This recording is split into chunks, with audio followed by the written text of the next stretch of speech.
किसी समय एक बिंदुक नाम का ब्राह्मण रहता था और वो तो एक नंबर का दुष्ट था। बिंदुक नाम केवल नामधारी ही था। बिंदुक वो ब्राह्मण था, नामधारी ब्राह्मण वो बिंदुक था। भैया ये नामधारी ब्राह्मण किसे कहते हैं? नामधारी ब्राह्मण उसे कहते हैं जिस ब्राह्मण के परम पवित्र गुण ना हो, जिस ब्राह्मण के जीवन में सिर्फ ब्राह्मण कुल में जन्म मिल जाए, जो सदाचारहीन हो, उसे नामधारी ब्राह्मण कहते हैं। जिसके अंदर, जिस ब्राह्मण के अंदर ब्राह्मणत्व ना हो, वो कुछ, उसे दुनिया से कोई लेना देना नहीं, हमारे सनातन वैदिक धर्म से कोई लेना देना नहीं, देवताओं से कोई लेना देना नहीं, संध्या वंदन से भी हीन हो, गायत्री से हीन हो, कोई भी शास्त्र सम्मत बात न करता हो, अपनी मनमानी करता हो, हमें दुनिया से क्या लेना देना, फिर वो केवल नामधारी ब्राह्मण है। उस ब्राह्मण से अच्छा तो जो गायत्री मंत्र का उच्चारण करता हो, कोई नॉर्मल व्यक्ति हो, तो नामधारी ब्राह्मण वो था बिंदुक। और बिंदुक की धर्म पत्नी का नाम था चंचुला। क्या नाम था? और चंचुला बहुत सुंदर धर्म मार्ग पर चलने वाली थी। उसका पति बिंदुक तो बड़ा दुष्ट था, लेकिन उसकी पत्नी बहुत सुंदर मार्ग, सुंदर आचरण करने वाली थी। और बिंदुक क्या था? बिंदुक महाराज अपनी सुंदर पत्नी को छोड़ करके भी परिस्त्री गमन करना, दूसरी पत्नी की ओर देखना, दूसरी को देखना, अपने मन को बिगाड़ना, अपने जीवन को बिगाड़ना, बस यही काम ही उसका था। इस प्रकार बुरे कर्मों में लगे हुए जब बिंदुक को बहुत वर्ष बीत गए, तब उसकी पत्नी भी आगे चल करके धर्म भ्रष्ट हो गई। चंचला अपने पति की दृष्टि से बच करके रात्रि में चोरी छिपे अन्य पुरुषों के साथ वो भी रमण करने लगी। उसने सोचा जब हमारे पति सुधर ही नहीं रहे हैं तो हम क्या करें।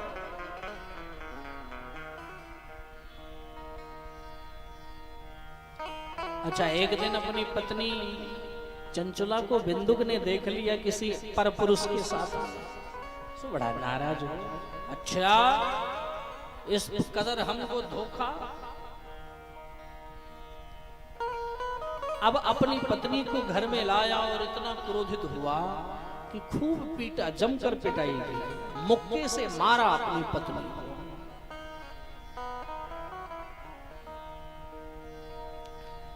चंचुला को बड़ा क्रोध आया और चंचुला उसी पीड़ा में, उस चोट से जो पीड़ा आई, उसी पीड़ा में आज अपने हृदय के दर्द को उसने सुनाया अपने पति को। अपने पति से कहा, क्या कहा? भावान प्रतिदिनम काम। ये चंचुला का वाक्य है।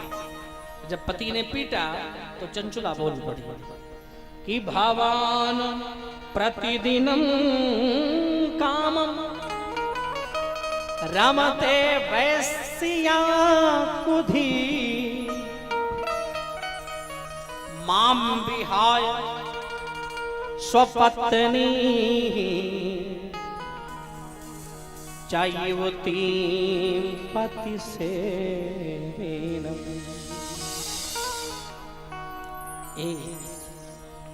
प्रभु, आप प्रतिदिन अपनी पत्नी को छोड़कर और वैश्याओं के साथ रमण करते। भगवान प्रतिदिन हम एक दिन नहीं, 2 दिन नहीं, रोज आप रमण करते। भगवान प्रतिदिनम कामम रमते वैश्या कुधी माम विहाय सुपत्नी। अरे मैं आपकी धर्म पत्नी हूं और अभी मैं नव युवती हूं। अहम महारूपवती, नव यौवन पेवला कथम सहे काम दुखम तब संगम विनर्भति।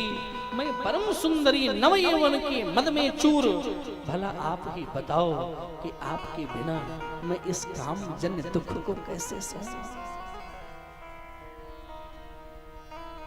आप हमारे पति और मैं इस काम जन्य दुख को नहीं सह पाऊंगा। चंचला की बात सुनते ही बिंदुक का क्रोध शांत हो गया और बिंदुक ने कहा, हे चंचले, मुझे तुम्हारे इस कार्य से कोई आपत्ति नहीं। देखो कितना गिरा हुआ है बिंदुक। गौर करना मेरे भाई लोग, मेरी माँ, मेरी बहन, मेरे बुजुर्गों, जो चंचला ने समझाया तो बिंदुक कितना गिरा हुआ है। जरा इसकी मानसिकता को देखो। क्या कह रहा है, चंचले, तुम्हारे इस कार्य से मुझे कोई आपत्ति नहीं है। अच्छा, हाँ, जैसे मैं पैसाओं के संग करता हूं ऐसे ही तुम भी परपुरुषों के संग किया करो। और अपनी पत्नी को इस प्रकार से स्वतंत्र करना, ये कितना गिरा हुआ व्यक्ति ही कर सकता है। कह रहा, मैं जैसे अन्य वैश्याओं के साथ रहता हूं ऐसे तुम भी रहा करो, परंतु क्या किया करो, उनके साथ जब उनका संग किया करो तो उसके बदले में उनसे कुछ ना कुछ धन लिया करो। ए वटेश्वर के श्रद्धालु, एक बार जोर से बोलना पड़ेगा, दोनों हाथ उठाकर बोलना पड़ेगा, हर हर महादेव, वटेश्वर नाथ की।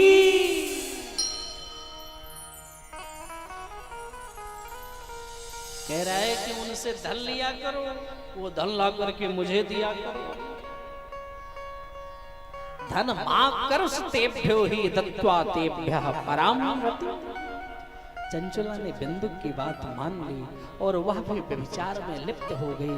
पर पुरुषों से रति करने पर जो धन मिलता है वह उसे अपने पति बिंदुक को दे देती है। कालांतर में उस वैश्या का पति बना हुआ वह दूषित बुद्धि वाला ब्राह्मण बिंदुक की एक दिन मृत्यु हो गई। और जब बिंदुक की मृत्यु हुई मेरे भाई बहन, तो बहुत दिनों तक नरक के दुख भोगने के बाद वह बिंदुक विंध्य पर्वत पर भयंकर पिशाच बन गया। बिंदुक जब मरने के बाद नरक गया और नरक जाने के बाद विंध्य पर्वत पर एक बहुत बड़ा पिशाच बन करके विराजमान है। ये शिवपुराणम का वर्णन है। विंध्ये भवत् पिशाचो ही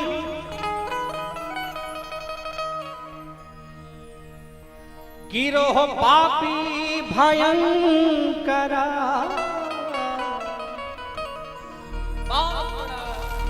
भयंकर पिशाच बना विंध्य पर्वत। और उधर बिंदुक के मर जाने पर बहुत समय तक चंचला अपने पुत्रों के साथ घर पर ही रही। एक दिन देव योग से किसी पुण्य पर्व के आने पर चंचला अपने भाइयों के साथ गोकर्ण क्षेत्र गई। और यद्यपि उसकी तीर्थ में कोई श्रद्धा नहीं थी, चंचला की गोकर्ण क्षेत्र जो तीर्थ है उस तीर्थ के प्रति कोई श्रद्धा, कोई आदर, कोई भाव नहीं है, कोई भक्ति नहीं है। वो तो केवल एंजॉयमेंट की भावना लेकर के कि चलो एंजॉय करके आए। जैसे आज के डेट में बहुत लोग भगवान के मंदिर में जाते हैं, तो क्या सब श्रद्धा भाव वाले थोड़ी ना जाते हैं? नहीं नहीं, वो भगवान को जल चढ़ाने के पहले उनकी सेल्फी होएगी। क्या होएगी? पहले जल बाद में चढ़ेगा। और अनेक बहन अनेक सेल्फी ले, पहले 3-4 क्लिप उनकी सेल्फी आएगी और उसको जाकर के व्हाट्सएप की स्टोरी, फेसबुक की स्टोरी और अपनी फेसबुक व्हाट्सएप डीपी ये सब जब परफेक्टली ठीक कर लेंगे, अब और शंकर जी को जल चढ़ाया।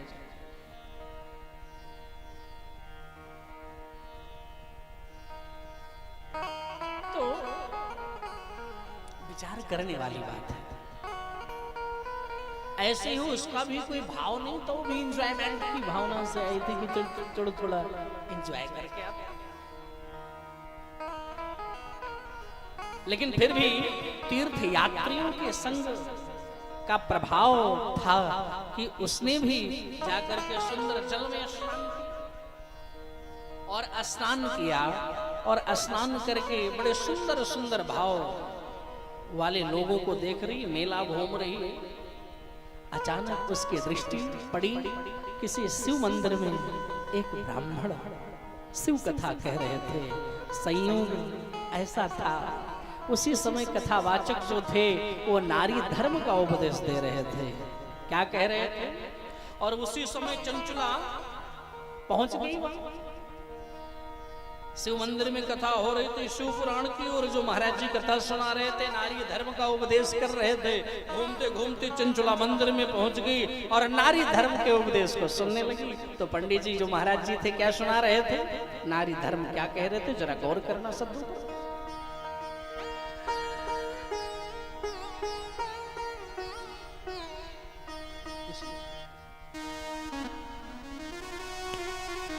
योषिताम जार सकता नर के यम किंकरा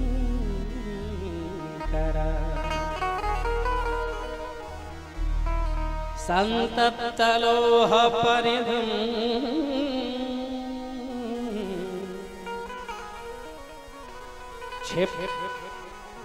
छिपन्ते स्मरमन्दिरे। क्या कह रहे थे महाराज जी? योषिताम जार सक्तानाम नरके यम किंकरा संतप्त लोह परिधम, कि जो स्त्रियां पर पुरुषों के साथ व्यभिचार करती हैं, ध्यान देना, जो स्त्रियां पर पुरुषों के साथ व्यभिचार करती हैं, जब मर जाती हैं, मरने के बाद यमलोक जब जाती हैं, तब यमदूत उनके स्मर मंदिर में तपते हुए लोह की परिधि डाल देते हैं। ये शिव पुराण का वर्णन है। संतप्त लोह परिधि। और चंचला ने जब सुना, वैराग्य बढ़ाने वाली कथा सुनी, तो वह मारे भय के कांपने लगी, थर थर कांप उठी। और जब सब श्रोता चले गए, तब चंचला रोती हुई गई और कथावाचक के चरण को पकड़ करके जोर जोर से रोने लगी। ब्राह्मण से कहने लगी, ब्रह्मान् त्वां स्मृणवसद व्रतमजानन्त्या स्वधर्मकम् श्रुत्वा मामुद्धरं स्वामिन् कृपां कृत्वा तुलामति। हे ब्राह्मण देवता, मैं अपने धर्म को नहीं जानती थी, इसलिए मेरे द्वारा यह दुराचार हुआ है। हे स्वामिन, आप मेरा उद्धार करो, उद्धार करो। यदल्पस्य सुखस्यार्थ स्वकार्यस्य विनश्यिनीं, मैंने अत्यंत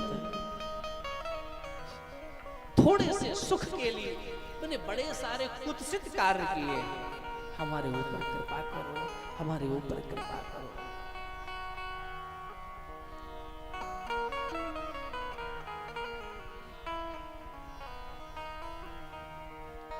अच्छा, रामचरितमानस में लिखा है,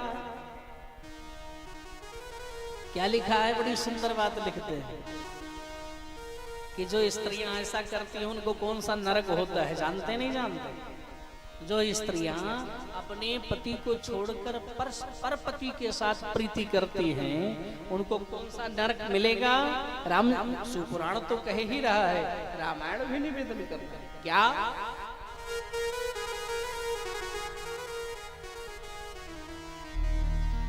पति वंचक पर अतिरति करे, पति वंचक पर अतिरति करे, रौरव नरक कल्प सत पर, रौरव नरक कल्प सत पर,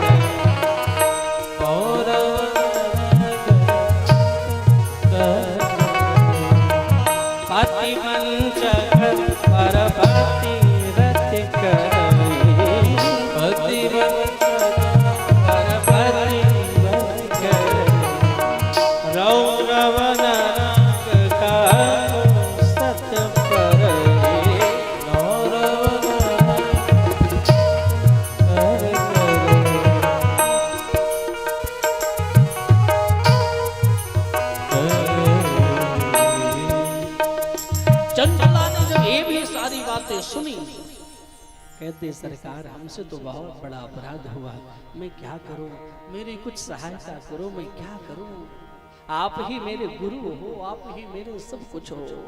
तो मैं गुरु ब्रह्मस्तु माता त्वाम पितासि च उद्धारोद्धर माम दीनाम त्वामेव शरणं गता। हम पर कृपा करो महाराज, आप ही मेरे गुरु हो, आप ही मेरे पिता हो, आप ही मेरी माँ हो, आपकी शरण में आई हूँ, मेरा उद्धार करो। इस प्रकार से जब ब्राह्मण के चरणों में उस कथावाचक के चरणों में गिड़गिड़ाने लगे तो बड़ी सुंदर बात, कथावाचक जिन्हें सुंदर बात बताई, यही कहा कि देखो देवी, तुमने जो इस प्रकार से पश्चाताप किया और पश्चाताप की अग्नि में बड़े से बड़े पाप भी भस्म हो जाते हैं। हे ब्राह्मण पत्नी, तुम शिवपुराण की कथा सुनो। जैसे दर्पण साफ करने पर निर्मल हो जाता है, उसी प्रकार शिव महापुराण की कथा सुनने से हमारा चित्त भी शुद्ध हो जाता है, मन भी निर्मल हो जाता है, हमारा जीवन भी परम पावन पवित्र हो जाता है। ऐसा यह सुंदर शिव महापुराण है।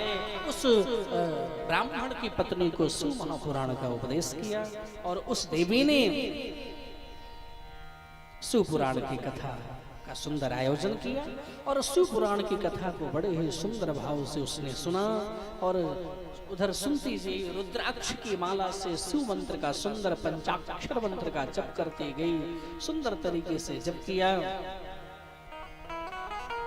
और धीरे धीरे धीरे धीरे संपूर्ण शिव कथा सुनकर चंचला धन्य हो गई, उसका चित्त शुद्ध हो गया। वह निरंतर भगवान के स्वरूप का चिंतन करने लगी। वह प्रतिदिन तीर्थों के जल में स्नान करती है, समूची देह में भस्म लगाकर तथा रुद्राक्ष की माला पहनकर भगवान शिव के मंत्र का जाप करते हैं।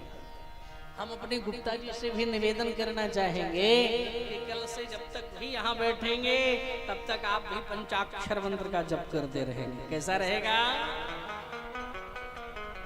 शिव पुराण की इतनी महिमा सुनने के बाद कल से जब तक आप भी बैठेंगे शिव महापुराण की कथा सुनेंगे।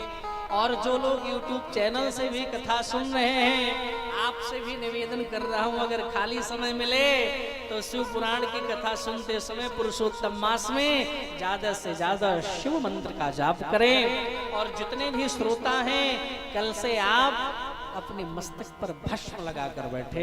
हम अपने यजमान जी से निवेदन करेंगे, एक बड़े पात्र में आप एक भस्म का घोल बनवाइए और जितने भी श्रोता यहाँ पर आए सबके मस्तक पर आप भस्म लगा करके ही यहाँ बिठाइए। जैसे कोई आए वो व्यक्ति जाकर उनके मस्तक पर भस्म लगाए, क्योंकि भस्म लगाना लगा हो और गले में रुद्राक्ष की माला पड़ी हो और शिव मंत्र का जाप हो रहा हो, शिव पुराण की कथा हो रही हो, तो फिर उसके शरीर में अंग अंग में भगवान, रोम रोम में भगवान शिव की कृपा प्राप्त रहती है। इसलिए कल से सभी को शिव सुंदर भस्म और रुद्राक्ष धारण करके ही यहाँ बैठना है। बाकी हमारे यजमान जी तो सुंदर पंचाक्षर मंत्र का जप करते रहेंगे यहाँ पर विराजमान हो। तो इस प्रकार से सुंदर जाप कर रही है चंचला और ज्ञान वैराग्य से युक्त हो गई। चंचला बिना किसी कष्ट के अपने शरीर का त्याग कर दिया। जैसे ही चंचला अपने देह को त्यागा, वैसे भगवान शिव के द्वारा भेजा हुआ एक दिव्य विमान वहां पहुंच गया। भगवान के गणों ने चंचला को उस दिव्य विमान पर आरूढ़ करा लिया और तत्काल उसे शिवलोक में पहुंचा दिया। वहां पहुंचते ही उसने त्रिनेत्रधारी भगवान शंकर को देखा। ब्रह्मादिक देवता भगवान शंकर की सेवा कर रहे थे। भगवान शंकर की कांति कर्पूर की तरह है। कैसा है भगवान शंकर? एक बार वो श्लोक बोलो हमारे साथ साथ, चंचला बोल रही है, याद है नहीं है? सभी को याद है वो श्लोक। कौन सा? कर्पूर गौरम करुणावतारम्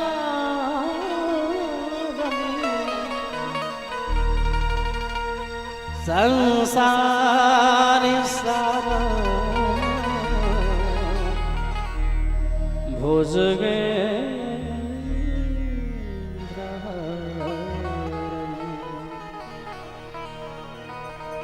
सदा वसन्तं हृदयारविन्दे भवं भवानी सहितं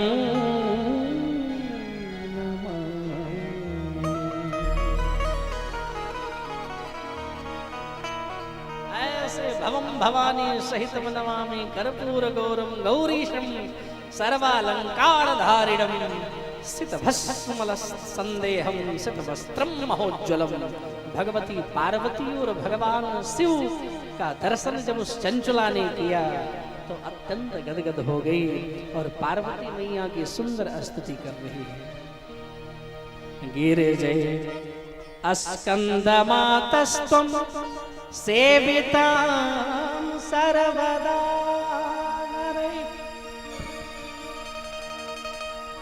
सर्वसौख्यप्रदे शम्भुप्रिय ब्रह्मा स्वरूपी विष्णु ब्रह्मादिभिस्सेव्य सगुणा निर्गुणा त्वमाद्या प्राकृत्य सूक्ष्मा सच्चिदानंद रूपिणी श्रेष्ठ स्थित लयकारी त्रिगुणा त्रिसुरालय ब्रह्म विष्णु महेश सुप्रतिष्ठा करा।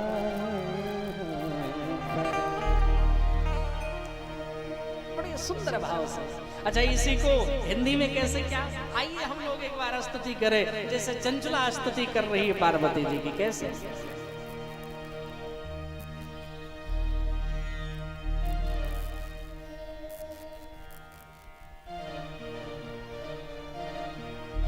कैसे स्तुति कर रही है? बड़ी सुंदर स्तुति है, मन एकदम प्रसन्न हो रहा है। जय जय गिरिवर राज किशोरी जय महेश मुख चंद चकोरी जय गिरिवर सभी का किशोरी जय महेश मुख चंद चकोरी जय जय गिरिवर राज किशोरी जय महेश मुख चंद चकोरी जय गजवदन सडन माता जय गजवदन सडन माता जय गजवदन सडन माता जगत जननी दामिनी दुति दाता जय गजवदन सडन माता जगत जननी दामिनी दुति दाता जय जय गिरिवर राज किशोरी जय महेश मुख चंद चकोरी। बड़ी सुंदर भाव से स्तुति कर रही है चंचला ने माता पार्वती की बड़ी सुंदर स्तुति की और चंचला की स्तुति को सुनकर माता भवानी अत्यंत प्रसन्न हो गई और कहती हूँ वरदान मांगने को। बेटा वरदान मांगो। चंचला ने कहा, हे गिरिराज कुमारी, मेरे पति बिंदु इस समय कहाँ हैं, उनकी कैसे गति हुई मैं जानना चाहती हूँ। माता भवानी ने कहा, हे सुते, तुम्हारा पति बिंद पर्वत पर पिशाच हुआ है। चंचला ने कहा, हे महादेवी, यद्यपि मेरा पति दुष्ट था किंतु फिर भी आप कोई उपाय बताइए जिससे मेरे पति का उद्धार हो जाए। पार्वती जी ने कहा, तुम्हारा पति यदि शिवपुराण की कथा सुन ले तो उसका परम कल्याण हो जाएगा। चंचला ने कहा, जब आप ही मेरे पति को शिवपुराण कथा सुनाने की व्यवस्था कीजिए। जी, तभी वो सुन पाएगा, नहीं कैसे सुन पाएगा। चंचुला के द्वारा बार बार प्रार्थना किए जाने पर माता भवानी को दया आ गई और माता पार्वती ने एक तुमरु गंधर्व को बुलाया और उसे चंचुला को साथ लेकर बिंद पर्वत पर जाकर बिंदुक प्रेत को शिवपुराण सुनाने के लिए कहा। तो माता पार्वती के द्वारा बिंदुक को सारा वृत्तांत सुनकर तुमरु उस पिशाच को पहले तो बंदी बनाया और बंदी बलपूर्वक बांध लिया और बांधने के बाद एक सुंदर मंडप की रचना करके शिवपुराण की कथा सुंदर तरीके से निवेदन करवाया। और जैसे ही उसने शिवमहापुराण की कथा को सुना, सो ही उसकी पत्नी चंचला और बिंदुक दोनों भगवान के परम नित्य पार्षद बन गए। ऐसे सुंदर भगवान शंकर की कृपा। बोल बटेश्वर भगवान की, श्री शिव महापुराण की। इस प्रकार से दिव्य देहधारी होकर बिंदुक अपनी भार्या चंचुला के साथ दिव्य विमान पर बैठकर शिवधाम पहुंच गया। वहां भगवान शिव ने प्रसन्नता पूर्वक बिंदुक को अपना गढ़ बना लिया और ऐसे ही भगवान पर कृपा की।